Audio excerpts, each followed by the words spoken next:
Financial wellness means to me being able to identify what you need and want to live a life that's comfortable for you and your family.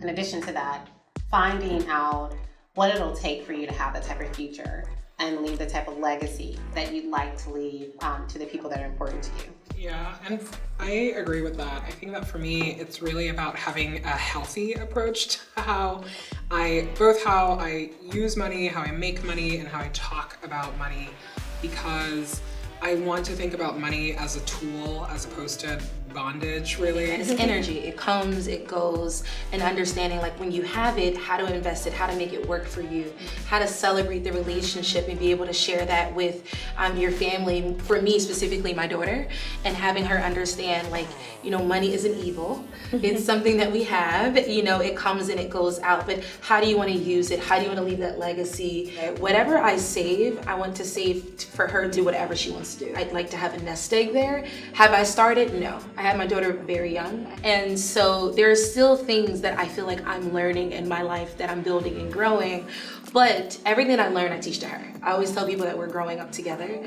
So I'm always like, okay, I just learned how to save this. You're gonna learn too. But I love the idea of starting with her so young to say, how can we create wealth for you and for our family? And how can I educate you on how to be financially literate and savvy, along the way. And I think that's one of the hardest things in our community sometimes is the lack of education. And so it's not as daunting as it seems, but if you don't know the key steps to take, sometimes you miss great opportunities to build wealth and create a legacy for not only yourself, but for generations to come. I think a lot about all of the ways that I have felt very behind in finances. Like everything has felt like a catch up. I know that I was very guilty of this when I started out in my career, feeling like I wasn't making enough money, so savings was something that I didn't have to think about. No matter how much money you make, even if it is just $1, you should save. At the end of the year, you will have $12 that you never had. That's more than you started with.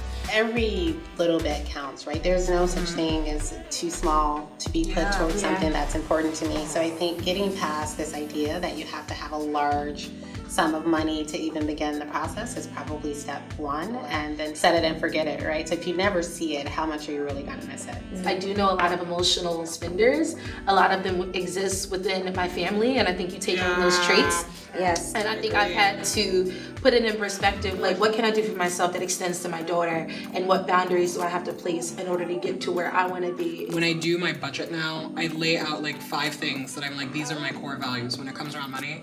And every dollar that I have has to go towards those things. I love that. And so that helps a lot with like emotional spending. But the thing about talking about all of those is that every time I've been open with my friends about it, everybody is doing dumb money things. It's okay. It's like you can fix it.